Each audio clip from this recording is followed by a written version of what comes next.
ग्राम संसार कार्यक्रम सुनने वाले सभी बहन भाइयों को राम राम। श्रोताओं को बता दें कि आज का हमारा प्रायोजित कार्यक्रम है। इस कार्यक्रम के प्रायोजक हैं इंडियन पोटाश लिमिटेड। रिमझिम बौछारों से हरियाली है छाई, लिक्विड नैनो यूरिया से खुशियां है आई, पत्तों पर होता सीधा छिड़काव, फसलों को मिलता पूरा पोषण, पत्तों पर होता सीधा छिड़काव, शक्ति से भरे छोटे कण, मिट्टी हवा पानी को भी नुकसान नहीं, खाद के खर्चे में भी अब होगी कमी, नैनो टेक्नोलॉजी है आविष्कार, इस लिक्विड से मिलती भरपूर पैदावार। नैनो यूरिया की आधा लीटर बोतल किसान की एक बोरी यूरिया की जरूरत को पूरा करेगी।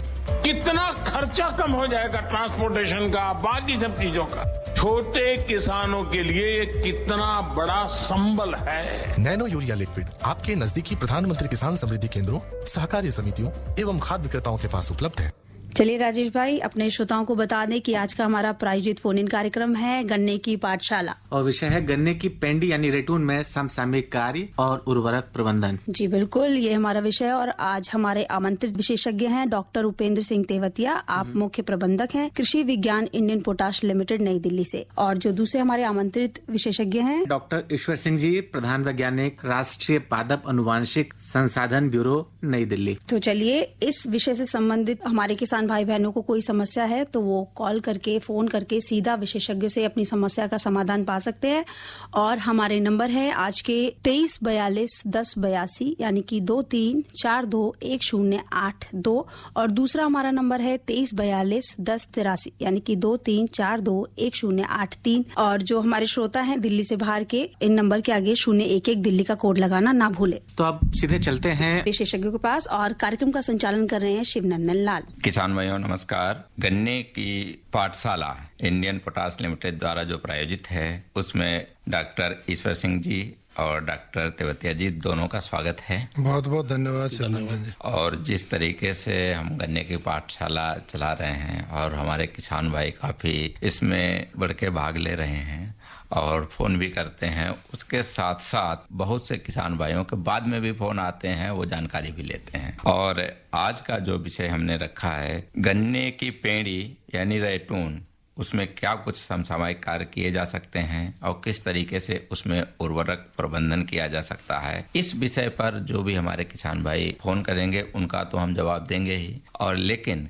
डॉक्टर साहब, जो इस समय कुछ क्षेत्रों में बरसात हुई है और ये बरसात जो हमारे किसान भाइयों की कुछ फसलें खड़ी हैं, उसके साथ साथ जो हमारे किसान भाइयों ने गन्ने की बसंतकालीन और शरदकालीन बिजाई की थी, उस फसल पर क्या प्रभाव पड़ा है और जो अभी भी कुछ किसान भाइयों के गन्ने की फसल खड़ी है उस पर इसका क्या असर रहेगा, इसके बारे में डॉक्टर साहब पहले बताइए हमारे किसान भाइयों को। देखिए शिवनंदन जी, जो अभी अभी बारिश हुई है जी, जो गन्ना शरदकालीन समय में बोया गया था हमारे किसानों के द्वारा जी, उसके लिए तो सोना बरसा है ये।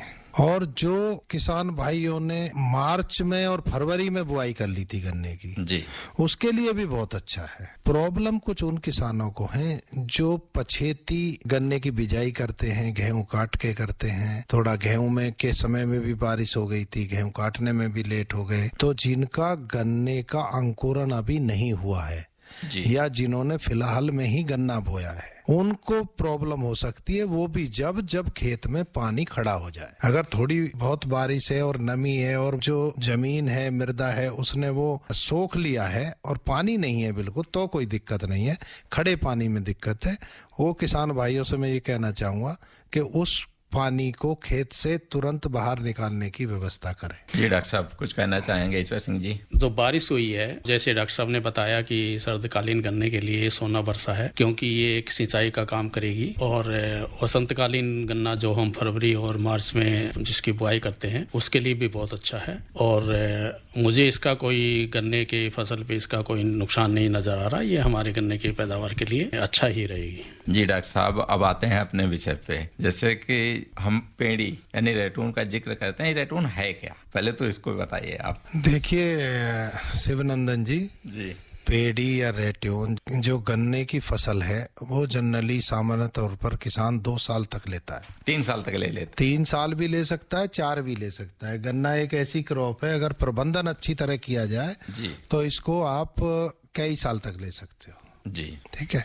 लेकिन उसमें यह है कि आप उसकी जड़ों की प्रूनिंग किस तरह से करते हैं, उसको गहरा कितना बोया हुआ है, उसको खाद पानी कितना देते हैं, ये तो उगता ही रहेगा। पेरिनियल क्रॉप के रूप में भी इसको लेते हैं कुछ प्रोग्रेसिव किसान और ले सकते हैं, और साइंटिफिक कोई इसमें अड़चन भी नहीं है। लेकिन बात यह है कि जब पहली बार बोते हैं, जो गन्ने के सेट बोते हैं, वो उसको प्लांट केन कहते हैं जी, पौधा गन्ना। और जब एक बार उसको काट लेते हैं तो उसके बाद जो कल्ले निकलते हैं वो दूसरी साल वाली जो फसल को उसको पेड़ी कहते हैं जी। और क्योंकि पेड़ी एक दूसरी साल की फसल है, और जब किसान भाई गन्ने की बिजाई करते हैं उस समय खाद डालते हैं, उर्वरक डालते हैं, सिंचाई है, कीट प्रबंधन है, सारी क्रियाएं करते हैं, तो क्या पेड़ी में भी ये सारी क्रियाएं करनी पड़ती हैं या इससे कुछ बढ़ के कार्य करना पड़ता है? देखिए शिवानंदन जी, आपने बहुत ही अच्छा क्वेश्चन किया है, और ये अच्छा क्वेश्चन इसलिए है कि किसान भाई ये समझते हैं कि एक बार हमने प्लांट में बोते समय खाद लगा दिया तो अब पेड़ी में लगाने की जरूरत नहीं है, यूरिया लगाते रहिए और अपना पेड़ी की फसल ले लीजिए। देखिए तथ्य ये है जी कि जो पौधे को पोषक तत्वों की जरूरत होती है, जितनी पौध गन्ना को जरूरत होती है, उससे कहीं ज्यादा पेड़ी को होती है, क्योंकि उसका जड़ावड़ा जो होता है, जड़ पहले से ही काफी विकसित होता है और विकसित होता है। तो अब उसमें निश्चित रूप से सभी तत्वों की, जो पौधा गन्ने में लगाया था, सभी पोषक तत्वों की, उर्वरकों की, चाहे वो NPK हो, चाहे कैल्शियम, मैग्नीशियम, सल्फर हो, चाहे सूक्ष्म पोषक तत्व, सभी की जरूरत होती है। और जैसे कि 17 पोषक तत्व होते हैं, पौधा पेड़ी में भी उन्हीं सभी तत्वों को लेता है। अब सबसे जरूरी बात जो है पेड़ी के प्रबंधन में, वो ये है कि नाइट्रोजन के अलावा, चलो नाइट्रोजन को तो आप यूज कर सकते हो, मोबाइल है, सॉइल में पानी के साथ में जड़ों तक पहुंच जाता है जी। उसमें आप DAP यानी फास्फोरस और पोटासी MOP, इनका प्रयोग किस तरह से करें, ये एक बहुत ही महत्वपूर्ण विषय है। जी डॉक्टर साहब, आगे जानकारी आपसे जरूर लेंगे। एक किसान भाई का सवाल लेते हैं। बिल्कुल। हेलो। हाँ नमस्कार जी। हाँ, मैं डॉक्टर SN सिंह लखनऊ से बोल रहा हूँ। जी डॉक्टर साहब नमस्कार। नमस्कार डॉक्टर साहब। हाँ जी, नमस्कार नमस्कार। डॉक्टर तेवतिया और डॉक्टर ईश्वर सिंह दोनों अच्छे हाँ जी जी जी मित्र हैं। जी डॉक्टर साहब, जी जी जी, स्वागत है कार्यक्रम में। सवाल नहीं है, बस एक डिस्कशन थोड़ा सा हल्का था, बस आधा मिनट लूंगा। जी बिल्कुल बिल्कुल। देखिए ऐसा नहीं कि वेस्टर्न यूपी में जो रेटून की यील्ड है वो करीब 91 टन प्रति हेक्टेयर है जी, और पौधे गन्ने की जो उपज है करीब 89 टन प्रति हेक्टेयर है। ये तो अच्छा ही है। यील्ड ज्यादा है, लेकिन पिछले साल तो यूँ कहिए कि जो रेटून में जो पोगले होते हैं, पोगलों की वजह से रेटून की यील्ड ज्यादा हो जाती है, लेकिन टाप बोरर का जो प्रकोप पिछले साल से ज्यादा हो रहा है, तो उसमें टाप बोरर के अंडे, उसके लार्वा, उसके प्यूपा सब आ रहे हैं। तो ऐसे में यह सलाह भी दी जा रही है कि पोगलों को काटा जाए। अगर पोगलों को काट देते हैं तो कहीं ऐसा तो नहीं हुआ कि रेटून की यील्ड डाउन हो जाएगी अगले साल? देखिए डॉक्टर साहब, वैसे तो आप पूरा सब जानते हैं, लेकिन ये वाटर शूट जो है, इनको हम काटने की वो करते हैं और उतने ही नीचे से निकल आते हैं, जितने हम काटेंगे उनको निकल आते हैं वो, और बराबर नीचे से सब बराबर चलेंगे। अगर हम पोगले छोड़ेंगे तो जो और पौधे हैं वो दब जाएंगे और वो ही रहेंगे जो ऊपर जो चले हैं।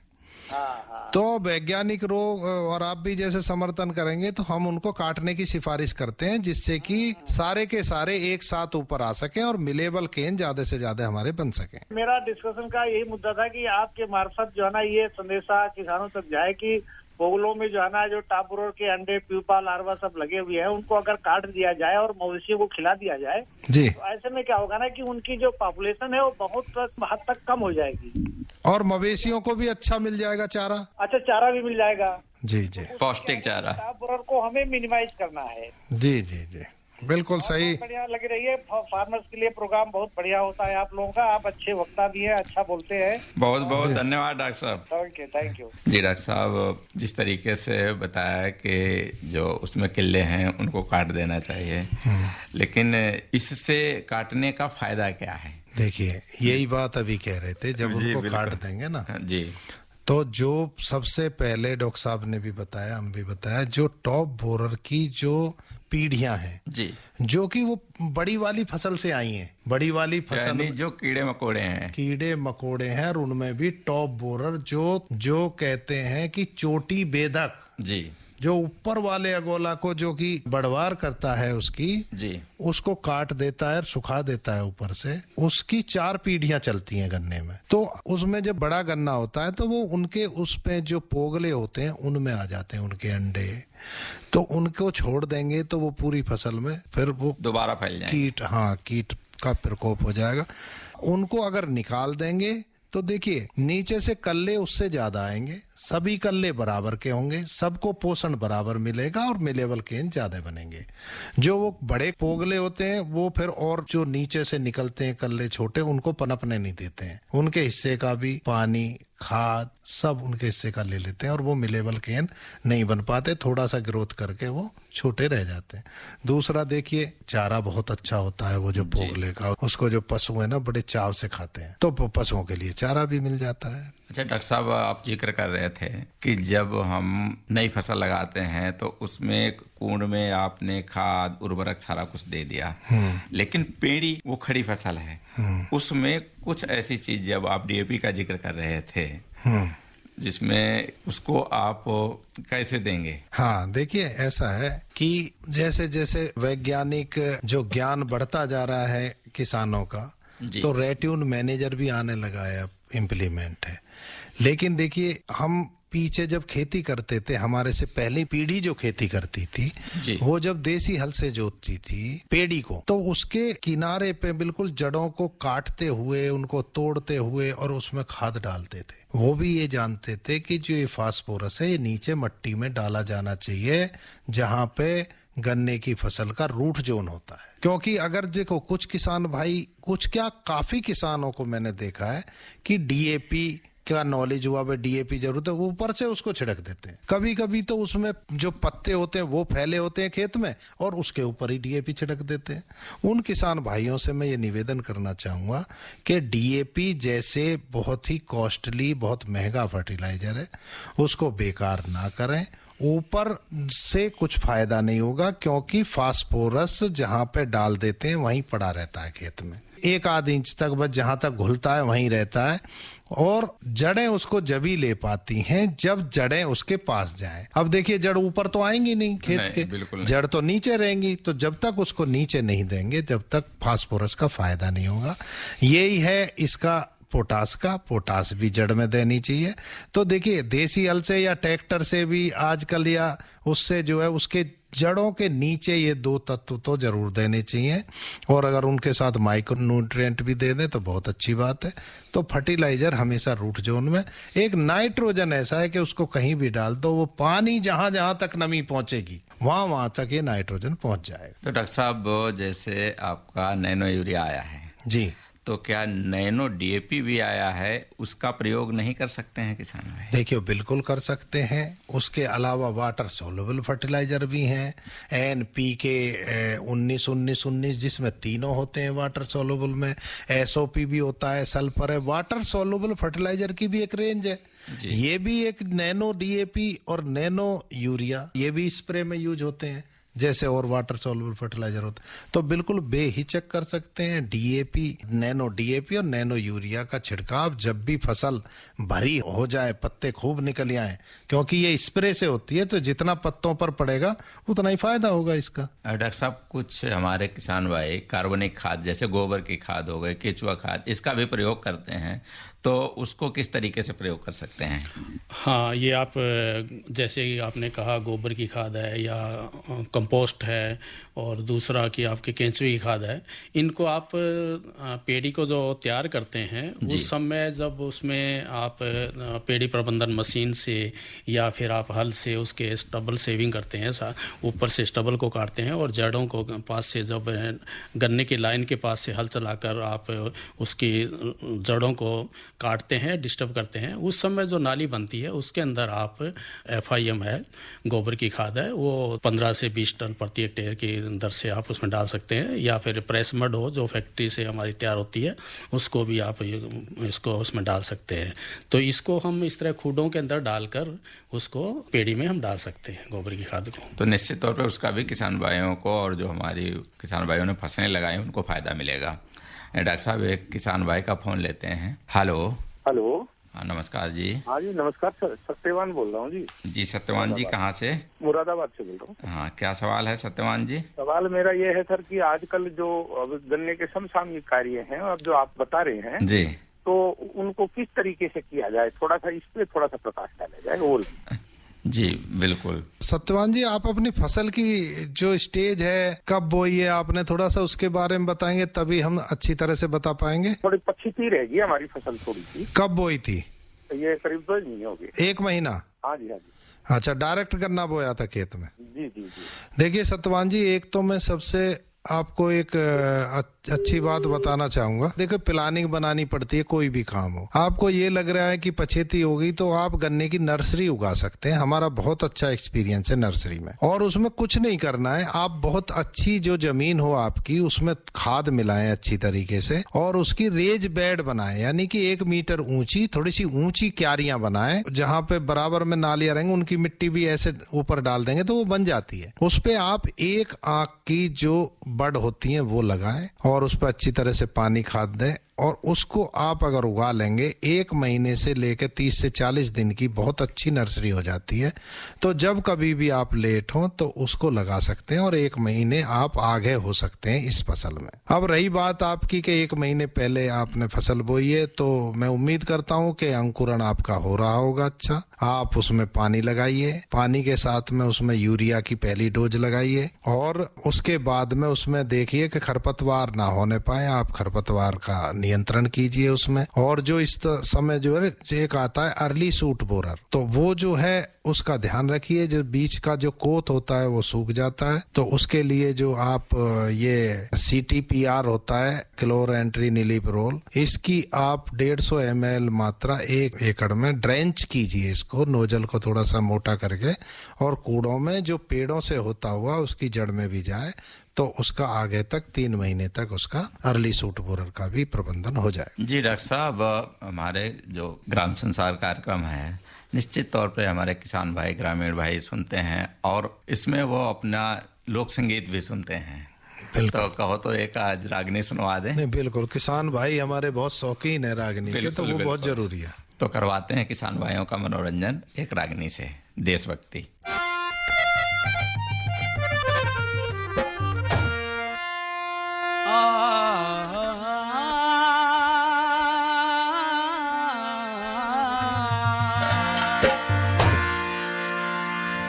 भाई हम भारत के अन्नदाता,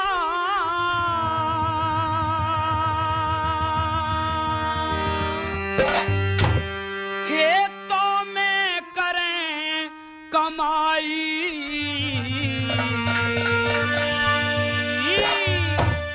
देश के गौरव की रक्षा हम करते वीर सिपाही, देश के गौरव की रक्षा हम करते वीर सिपाही।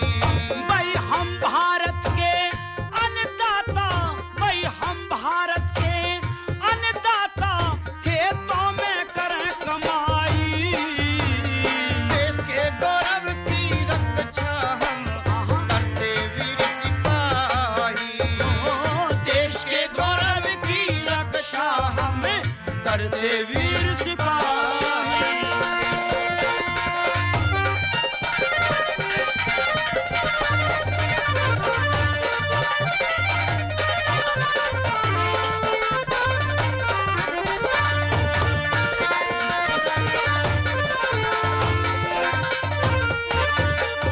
और मन ने ये सोचा था भाई, मैं आदर्श किसान बनूं, मेरी बालकपन से इच्छा थी मैं फौजी वीर जवान बनूं, और अन्न और फल फूल उगा पर उपकारी इंसान बनूं, करन्यो छावर प्राण देश और गांव की मैं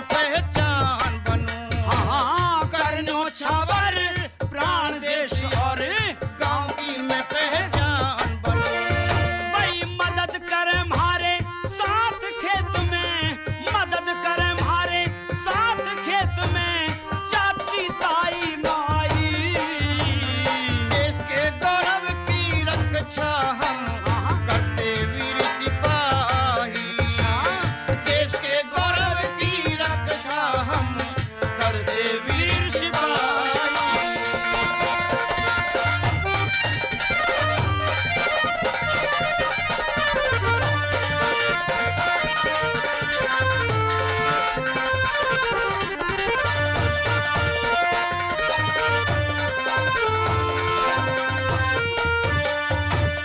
धरती को धरती को उपजाऊ करें, खेतों में हल चलवा के। दुश्मन से लड़ने जाते भाई हम बंदूकी उठा के।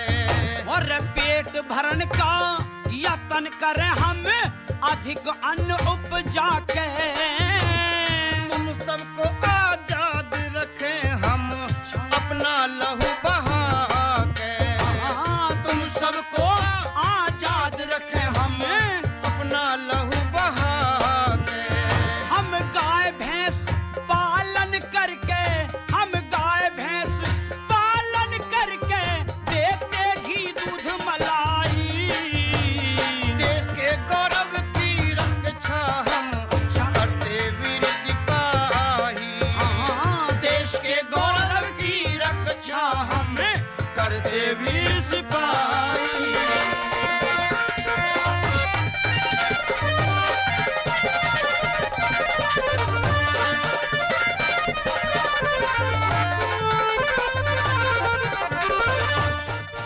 जी, रागनी के बाद कार्यक्रम में पुनः स्वागत है डॉक्टर साहब। और कार्यक्रम हमारा चल रहा है इंडियन पोटाश लिमिटेड द्वारा प्रायोजित कार्यक्रम गन्ने की खेती, और जिसका आज का विषय है गन्ने की पेड़ी में समसामयिक कार्य और उर्वरक प्रबंधन।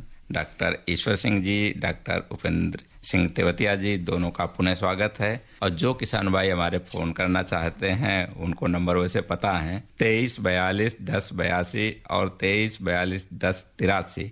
इन नंबरों पे फोन करके आप विशेषज्ञ से गन्ने से संबंधित अगर कोई आपकी समस्या है तो निश्चित तौर पे फोन करके आप विशेषज्ञ से अपनी समस्या का समाधान पा सकते हैं। तो डॉक्टर साहब, हम बात कर रहे थे कि गन्ने की फसल में किस तरीके से उर्वरक प्रबंधन किया जाए। हाँ, तो शिवनंदन जी, जो मैं बता रहा था कि पेड़ी में अपना डीएपी और एमओपी कैसे डाले वो हमने बता दिया, लेकिन मात्रा की बात नहीं हुई है। हाँ, मात्रा की देखिए, मात्रा की बात तो जरूर होनी चाहिए।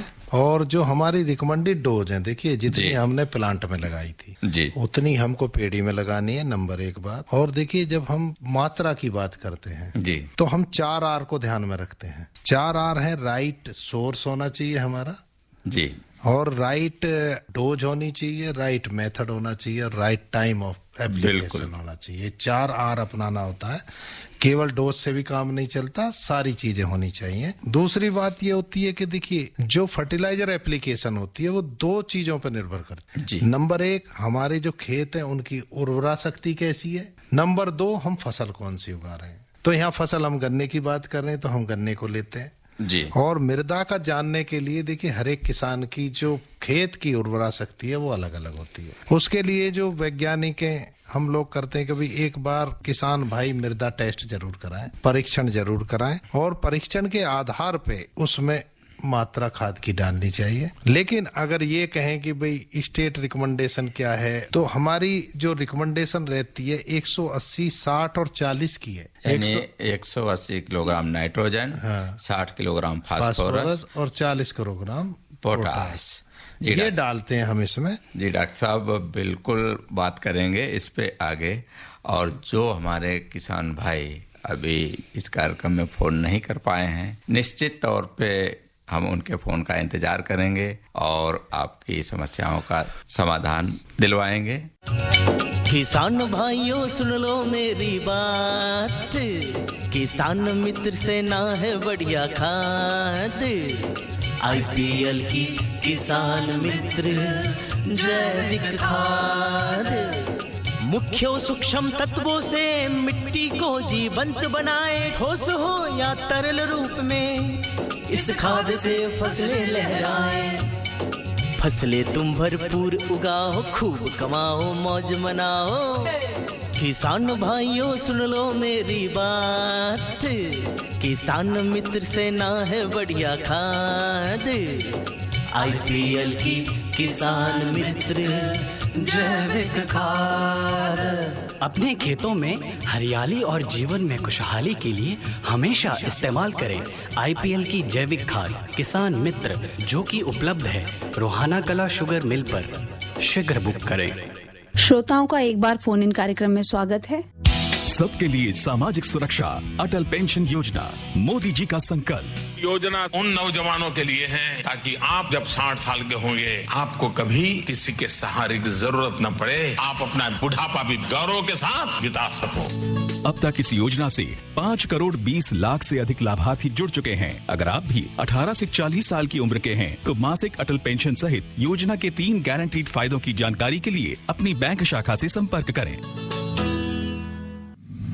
श्रोताओं, हमारे आज का ये प्रायोजक कार्यक्रम है। रिमझिम बौछारों से हरियाली है छाई, लिक्विड नैनो यूरिया से खुशियाँ है आई, पत्तों पर होता सीधा छिड़काव, फसलों को मिलता पूरा पोषण, पत्तों पर होता सीधा छिड़काव, शक्ति से भरे छोटे कण, मिट्टी हवा पानी को भी नुकसान नहीं, खाद के खर्चे में भी अब होगी कमी, नैनो टेक्नोलॉजी है आविष्कार, इस लिक्विड से मिलती भरपूर पैदावार। नैनो यूरिया की आधा लीटर बोतल किसान की 1 बोरी यूरिया की जरूरत को पूरा करेगी।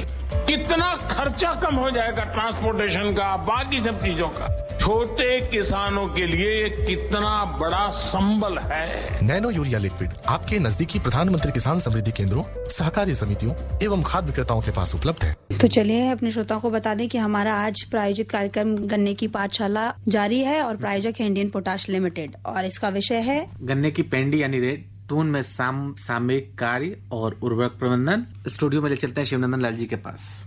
इंडियन पोटाश लिमिटेड द्वारा प्रायोजित कार्यक्रम गन्ने की खेती में किसान भाइयों आपका स्वागत है। डॉक्टर ईश्वर सिंह जी, डॉक्टर तेवतिया जी, दोनों का पुनः स्वागत है। जो हमारे किसान भाई इस समय कार्यक्रम सुन रहे हैं उनकी जानकारी के लिए बता देता हूं कि आज का विषय है गन्ने की पेड़ी यानी रैटून में समसामयिक कार्य और उर्वरक प्रबंधन। और जो विशेषज्ञ हैं डॉक्टर ईश्वर सिंह जी, डॉक्टर उपेंद्र सिंह तेवतिया जी आपके सवालों का जवाब देने के लिए स्टूडियो में तैयार हैं। अगर गन्ने की फसल से संबंधित आपका कोई भी सवाल है और विशेषज्ञ से आप सीधे बात करना चाहते हैं तो आप फोन करके अपने सवालों का जवाब पा सकते हैं। हमारे फोन नंबर हैं 23 42 10 82 और 23 42 10 83।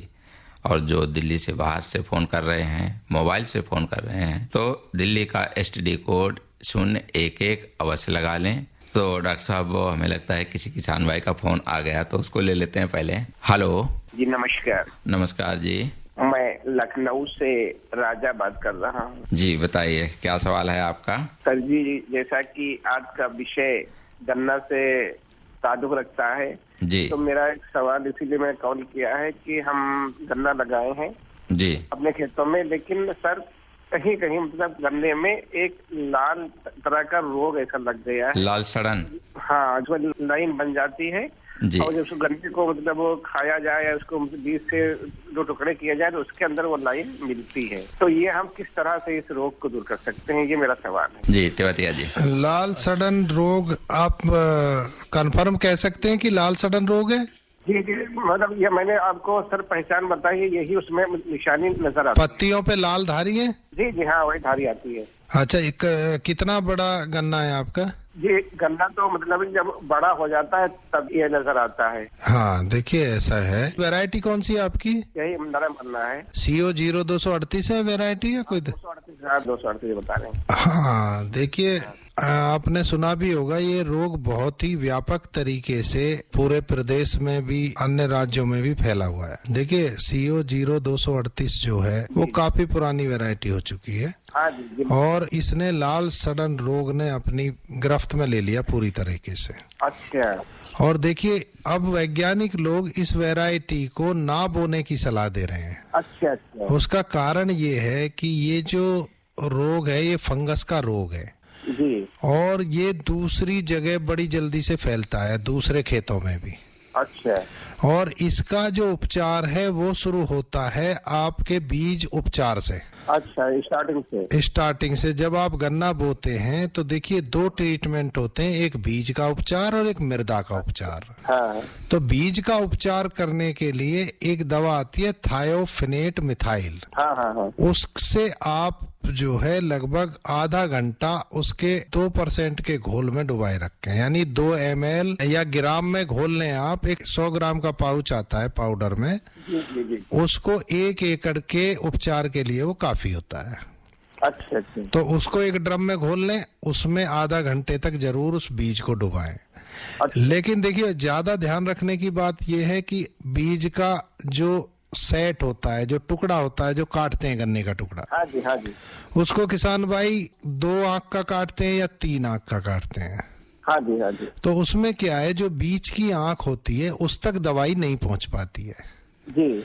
तो और दूसरी बात यह है कि जो गन्ने की आंखें होती हैं वो विपरीत दिशा में होती हैं जी। जब उसको बोगे तो आधी आंखें ऊपर रहेंगी, आधी नीचे जाएंगी जमीन की तरफ। हाँ। तो इससे बचने के लिए क्या है, दोनों का फायदा लेने के लिए, अंकुरन भी ज्यादा करने के लिए और जो दवाई का भी अच्छे से उपचार हो पाए, उसके लिए 1 आंख के गन्ने काटे जाते हैं।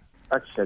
तो 1 आंख में काटने से दोनों तरफ से दवाई आंख तक पहुंच जाएगी। जी। और मृदा उपचार के लिए क्या है कि आप 1 किलोग्राम प्रति बीघा यानी 5 किलोग्राम प्रति एकड़ के हिसाब से ट्राइकोडर्मा विरिडी आती है या ट्राइकोडर्मा हारिजेनियम आता है, उसको मृदा में जरूर डालें जब बुआई करें। जब जुताई करें, जुताई करते समय उसको थोड़े खाद में मिला के पूरे खेत में कर दें और जुताई कर दें तो वो मृदा में मिल जाएगा। यानी मृदा उपचार और बीज उपचार आपका दोनों हो जाएगा। हाँ जी। और इसको अगर करके करेंगे तो निश्चित तौर पे आगे से जो फसल आपके तैयार होगी उसमें उम्मीद की जाएगी कि इसमें बीमारी आपकी कम लगेगी।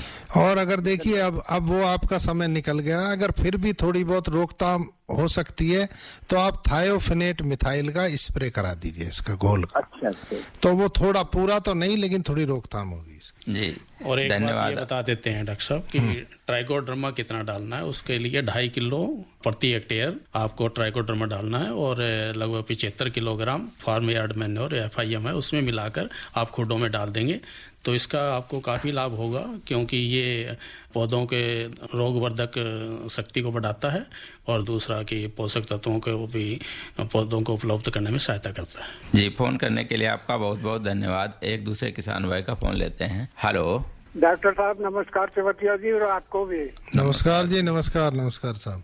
सर मेरी एक आपसे रिक्वेस्ट है, आप संस्थान से जुड़े हैं और इतनी महत्वपूर्ण बातें बताते हैं, रेडियो पे टाइम कम रहता है। ऐसा है कि आप अपना नाम और पता तो बताइए। सुरेश पाल सिंह, बड़ौत बागपत। जी बिल्कुल सुरेश पाल जी, अब आप सवाल कीजिए अपना। जैसे गन्ने की फसल है तो ये जनवरी फरवरी में जैसे हम बिजाई करते हैं तो एक छोटा सा लिटरेचर आप लिख के, जैसे हम 8-10 किसान समूह करके उसको मंगा के उसके आधार पे वो सब प्रक्रिया कर दे और आपको हम उसकी जो कीमत रखेंगे वो भी दे देंगे। सुरेश पाल जी, वैसे हमें लगता है कि आप इससे पहले वो कार्यक्रम इसको सुने हैं। ये हर महीने 2 बार आता है, महीने के पहले और तीसरे मंगलवार को, और इसमें बिल्कुल मिट्टी की जांच से लेकर के गन्ने की बिजाई, खेत की तैयारी, उर्वरक प्रबंधन, क्रम से पूरा पाठशाला इसको चलाए हुए हैं। और आज का हमारा रैटून का विषय है, जो पेड़ी रखते हैं आप लोग, उससे सवाल है तो डॉक्टर साहब से पूछिए। और निश्चित तौर पे टाइम 6:30 से 7 और 7:10 से 7:35 तक होता है, लगभग 1 घंटे का टाइम है। ये कम है साहब, ये भी कम है। सुरेश पाल जी, आपने जो ये मुद्दा उठाया वो ये प्रदर्शित करता है कि आप गन्ने से कितना लगाव रखते हैं और हमारे प्रोग्राम को कितना देखते हैं। हम आपकी जो सुझाव का बिल्कुल सम्मान करते हुए और ये जल्दी ही एक ऐसी बुक निकालेंगे, बुकलेट, कि जिसमें इन सारे प्रश्नों का बिल्कुल प्रैक्टिकल रूप में, धरातल के रूप में जो किसान की पूरी तरह से समझ में आए उसको हम निकालेंगे। और ये प्रोसेस चल रहा है, मैं आपको बता दूं। जैसे साहब आपने गन्ने की नर्सरी 2 बार बताई, पहले भी आपने बताई थी और अब आज भी बताई जी। तो इसका थोड़ा सा, जैसे हम लोग अनपढ़ है तो चीक बैग जो बनाते हैं आपने जो बताया जी, और उसमें एक आंख की बड, ये सबसे उचित और बढ़िया विधि है। हम बहुत आगे हो सकते हैं, हमें अच्छी आमदनी मिल सकती है। बिल्कुल जी, आपने बहुत ही अच्छी बात पकड़ी है और मैं इसमें थोड़ा इजाफा कर दूं आपके। और इसमें देखिए 2-3 बातों का ध्यान रखिए आप। एक तो जमीन बहुत अच्छी होनी चाहिए। देखिए वो जो पौधा जमेगा उसको थोड़ा सा अच्छा माहौल मिलना चाहिए, एरेशन भी बढ़िया और खाद अच्छी तरह मिला लें उसमें। जी जी। और जब उसमें देखिए जो रेज बेड बनाएंगे उनमें कोई ज्यादा मेहनत की जरूरत नहीं है। अगर उसमें उसके दोनों तरफ से आप फावड़े से मिट्टी उठा के और बीच में डाल देंगे तो वो ऊंचा हो जाता है आराम से। जी जी जी। अब क्या है, दूसरी बात आती है कि एक तो एक आंख का काट के आप बीज उपचार उसका अच्छा कर सकते हैं जी। दूसरा, अब उसमें कैसे बोए, वहां पे देखिए जो एक आंख का है उसमें थोड़ा सा फासला रखिए चारों तरफ, आधा इंच या 1 इंच का, और उसमें लगातार रखते चले जाइए। और वो कुछ मिट्टी बहुत अच्छी जिसमें खाद मिला रखा हो, माइक्रो न्यूट्रिएंट मिला रखा हो, आप उसको अलग कर लीजिए उस बेड से और उस पर रख के सीधे उस पे थोड़ी थोड़ी मिट्टी उस पे जो अपना हाथ से ही और उस पे चढ़ाते चले जाइए फिर। और ये बहुत आसान तरीका और प्रैक्टिकल मैंने खुद करके देखा है। और इसमें ना कुछ इसमें खर्चा है और कोई पॉलीथीन, कोई ट्रे में किसी में लगाने की जरूरत नहीं है। एक अमरवा के किसान को आपने ये पूरा बताया था, लेकिन थोड़ा सा इसमें जो है ना साहब जब देख लेते हैं, अब समस्या ये है कि मान लीजिए एक बड लगाई हमने, उस पे 1 इंच मिट्टी चढ़ाई या 2 इंच? नहीं, 1 इंच काफी है उसमें। और थोड़ा सा उसमें पानी का ध्यान रखें और हल्का हल्का छिड़काव करते हैं। और सीधी अगर मैं बात बताऊं देसी, तो जो नालियां है ना दोनों तरफ, आप उसमें बीच तक पहुंचे पानी और तुरंत निकाल दीजिए, वो सीलन पूरे में पहुंच जाती है और बहुत अच्छा जो है अंकुरन होता है, यानी उसमें नमी बनी रहे। हाँ। ठीक है सुरेश पाल जी, फोन करने के लिए आपका बहुत बहुत धन्यवाद। एक और किसान भाई का फोन लेते हैं। Hello hello. हाँ जी नमस्कार। नमस्कार जी, नमस्कार जी। हाँ जी, कौन भाई बोल रहे हैं और कहाँ से? सरारा से बोल रहा हूँ जी, मुखर। क्या सवाल है आपका? सवाल ये है कि गन्ने की पेड़ी काफी बड़ी हो गई है और उसमें पायरिल्ला का प्रकोप है, दवाई बताएं। जी डॉक्टर साहब। देखिए पायरिल्ला का, किसान भाई मैं बताता हूँ आपको, पायरिल्ला का पैरासाइट जो है वो जनरेट हो चुका है। पायरिल्ला कोई भी नुकसान नहीं करेगा आपके गन्ने के लिए, आप निश्चिंत रहें और कुछ ना करें उसमें। बल्कि क्या होता है उसका, और दवाई छिड़कने से उसका पैरासाइट मर जाता है, तो और वो जो उसको खाता है वो ही मर गया तो और फ्री हो जाता है। तो इसलिए आप निश्चिंत हों, बस ये पक्का होना चाहिए कि वो पायरिल्ला ही है, तो आपको कुछ करने की जरूरत नहीं है। ठीक है, फोन करने के लिए आपका बहुत बहुत धन्यवाद। तो डॉक्टर साहब ईश्वर सिंह जी, आपसे जानना चाहूंगा कि जो हमारे किसान भाई गन्ने की पेड़ी रखते हैं तो उसमें सिंचाई प्रबंधन है, खरपतवार नियंत्रण है, वो किस तरीके से करें? क्योंकि गन्ने की हम पेड़ी जो रखे हैं उसके अंदर आपको घास अमूमन ज़्यादा ही होता है, क्योंकि आपने अपनी बावक फसल को काटा है, उसके बाद में उसमें काटते वक्त या उससे पहले उसमें आप सस्य क्रिया नहीं कर पाते हैं, तो इसलिए उसमें थोड़ा घास की समस्या ज़्यादा रहती है। तो अगर आप घास को अच्छे ढंग से प्रबंधन कर लें तो आपकी ये पेड़ी की फसल में आपकी बावक फसल से भी ज़्यादा उपज दे सकती है। और इसके लिए घास का, खरपतवार का प्रबंधन के लिए आपको, जैसे कि मैं कहना चाहूँगा, अगर उसमें चौड़ी पत्ती वाले खरपतवार ज़्यादा हैं तो उसके अंदर आप 2,4-D का प्रयोग करेंगे। और 2,4-D का आपका 2 किलोग्राम प्रति हेक्टेयर जो सक्रिय तत्व है उसको के रूप में आप उसमें डालेंगे। डॉक्टर साहब मैं तो किसान भाइयों को सलाह दूंगा कि क्योंकि गन्ने के एक सिंगल फसल होती है, तो अगर उसमें कुदाल से, फावड़े से, कल्टीवेटर से उसकी अगर जुताई कर दें तो एक तो मिट्टी में हवा का आवागमन भी हो जाएगा और दूसरे खरपतवार भी खत्म हो जाएंगे। हाँ, ये आप अगर गुड़ाई करते हैं तो वो तो सबसे अच्छा है। अगर आपके पास इतने मैन पावर है उसमें गुड़ाई करने के लिए, तो आप जब पेड़ी शुरू करते हैं उसके 20-25 दिन बाद में एक गुड़ाई कर दें और दूसरी गुड़ाई उसके 50 दिन बाद में कर दें, तो आपका खरपतवार नियंत्रण अच्छे ढंग से हो जाता है। जी डॉक्टर साहब, एक किसान भाई का फोन लेते हैं। हेलो। नमस्कार साहब। नमस्कर जी। हाँ, मैं ब्रह्म सिंह बात कर रहा था बुलंदशहर डिस्ट्रिक्ट से। जी ब्रह्म सिंह जी, क्या सवाल है आपका? सवाल ये है जी, हम पेड़ी जो खड़ी है इसमें हम फर्टेरा या वो वर्टा को करते हैं, क्या वो सही है या कोई और दवाई ऐसी है जो पिछली बार इतना बहुत असर कम दिया? देखिए किसान भाई, ये आपकी जो टॉप बोरर है ना, जो चोटी बेदक है, उसके लिए हैं दोनों दवाई। और जो आपका फटेरा है इसमें होती है क्लोरेंट्रोनिलिप्रोल, जो कि कोराजन में होती है, वो है। और दूसरा वर्टागो जो है उसमें इसके अलावा जो CTPR के अलावा थायोमेथेक्सोम भी होता है। तो ये दोनों जो हैं इंसेक्टिसाइड हैं, और अगर आपकी फसल में चोटी बेदक लग रहा है तो निश्चित रूप से फायदा करेंगे। अच्छा, एक चीज और है साहब जी, ये मोथा बहुत परेशान करता है, उसमें क्या ये सैंपरा वगैरह का स्प्रे कर सकते हैं? देखिए बिल्कुल रिकमेंडेड है इसका, और ये कर भी रहे हैं लोग, और इसका फायदा भी मिल रहा है। आप बिल्कुल सही, आपका अनुभव कह रहा है और सही आप बोल रहे हैं बिल्कुल। हाँ, ये बताते हैं कि ये गन्ने को भी जो ग्रोथ होती है उसको मारता है। नहीं, गन्ने की ग्रोथ को मारेगा तो उसको गन्ने के लिए फिर गन्ने में चल ही नहीं पाएगा वो चीजें। तो आजकल बहुत अच्छी दवाएं आ रही हैं जो गन्ने सेलेक्टिव हैं, जो गन्ने, देखो इनको कहते हैं सेलेक्टिव इंसेक्टिसाइड, हर्बिसाइड। अगर खरपतवार को करना है तो हाँ उनको, तो वो उसी खरपतवार पर जो है काम करती हैं जिसके लिए वो बनी है, वो गन्ने पर नहीं करती। एक चीज और बताते हैं कि ये जो 4 पत्ते का मोथा हो तभी होनी चाहिए स्प्रे, की मोथा बढ़ जाए तो उसमें क्या करें फिर? हाँ, ये मोथा के लिए जो आपने सैंपरा की बात की है, इसको आप पोस्ट इमरजेंसी डालते हैं और ये सिस्टेमिक है। अगर ऊपर से स्प्रे करते हैं तो ये पूरे जड़ तक इसके जो नट्स होते हैं वहां तक चला जाता है और उसको मार देता है। और जहां तक गन्ने पर प्रभाव की बात है, गन्ने पे हल्का सा स्ट्रेस आ जाएगा, परंतु इस पे हमारी उपज पे और ऐसे उसको कोई इस पे विपरीत प्रभाव नहीं पड़ेगा। एक चीज और बताएं कि ये सैंपरा का स्प्रे करने के बाद निराई गोड़ाई तो करनी नहीं है इसके बाद? हाँ, जरूरत नहीं पड़ेगी, परंतु आप इसमें आपको गन्ने में एरेशन देने के लिए वैसे भी अगर निराई गुड़ाई करेंगे तो आपकी पैदावार अच्छी होगी और मोथा को ये मार देगा। मोथा को मारने के लिए निराई गुड़ाई करने की जरूरत नहीं है। आप मोथा की निराई गुड़ाई करते हैं तो फिर अगले दिन को नहीं आता, इसे उसकी जड़ नहीं गलती उसकी, क्योंकि जो है हेलोसल्फुरान नाम होता है इसका सैंपरा का, तो ये सिस्टेमिक है, ये जड़ तक जाता है और उसको सुखा देता है।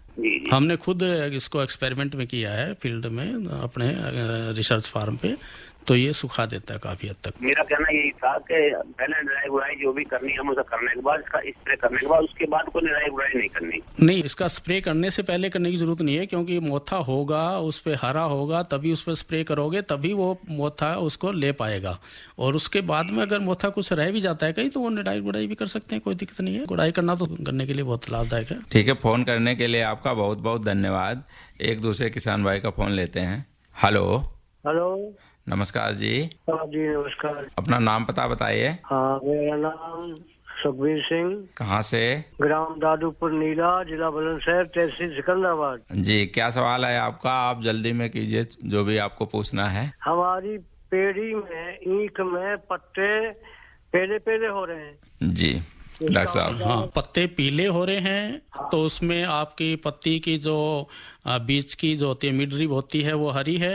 हाँ। ऊपर के पत्ते पीले हो रहे हैं, नीचे के? ऊपर के पत्ते पीले हो रहे हैं। हाँ, ऊपर के पत्ते पीले हो रहे हैं तो आपके, और उसमें अगर मिडरिब और उसकी वेन है जो होती है वो अगर हरी है तो आपके इसमें जिंक की कमी है, और उसके लिए आप जिंक सल्फेट का स्प्रे कर सकते हैं 0.5% का घोल बनाकर आपका 700-800 लीटर पानी में आपका स्प्रे कर सकते हैं। और अगर आपने पहले ही मिट्टी का परीक्षण करवाया है और जिंक की कमी पाई गई है तो आप बुआई के टाइम में जिंक सल्फेट 25 किलोग्राम प्रति हेक्टेयर के रूप से डाल सकते हैं। ठीक है, फोन करने के लिए आपका बहुत बहुत धन्यवाद। हेलो। जिला हाथरस से देवेंद्र सिंह। हाँ, जल्दी पूछो आप, एक सवाल है, आधा मिनट है आपके लिए। सर, मेरे पास पेड़ ईख है, किचन गार्डन में लगी है, और उसके ऊपर जो कुल्ला टॉप जो निकलती है वो काली काली पड़ जाती है और उसमें पाउडर सा बन जाता है। कंडुआ रोग कहते हैं इसको, स्मट कहते हैं। और इसके लिए आप नोट कर लीजिए प्रोपिकोनाजोल 400 ग्राम प्रति एकड़ के हिसाब से और 20 ग्राम यूरिया प्रति लीटर के हिसाब से घोल बना के इस पे छिड़काव कर दो, अच्छी तरह से तर कर दो। ठीक है, फोन करने के लिए आपका बहुत बहुत धन्यवाद। और डॉक्टर तेवतिया जी और डॉक्टर ईश्वर सिंह जी कार्यक्रम में आप आए, आपका बहुत बहुत धन्यवाद किसान भाइयों के जवाब देने के लिए। वो आपका भी बहुत बहुत धन्यवाद शिवनंदन जी। तो श्रोताओं, ये हमारा फोन इन कार्यक्रम था और आज के हमारे इस कार्यक्रम के प्रायोजक थे इंडियन पोटाश लिमिटेड। रिमझिम बौछारों से हरियाली है छाई, लिक्विड नैनो यूरिया से खुशियाँ है आई, पत्तों पर होता सीधा छिड़काव, फसलों को मिलता पूरा पोषण, पत्तों पर होता सीधा छिड़काव, शक्ति से भरे छोटे कण, मिट्टी हवा पानी को भी नुकसान नहीं, खाद के खर्चे में भी अब होगी कमी, नैनो टेक्नोलॉजी है आविष्कार, इस लिक्विड से मिलती भरपूर पैदावार। नैनो यूरिया की आधा लीटर बोतल किसान की एक बोरी यूरिया की जरूरत को पूरा करेगी। कितना खर्चा कम हो जाएगा ट्रांसपोर्टेशन का, बाकी सब चीजों का। छोटे किसानों के लिए ये कितना बड़ा संबल है। नैनो यूरिया लिक्विड आपके नजदीकी प्रधानमंत्री किसान समृद्धि केंद्रों, सहकारी समितियों एवं खाद्य विक्रेताओं के पास उपलब्ध है। कार्यक्रम सुनने वाले सभी श्रोताओं को राम राम।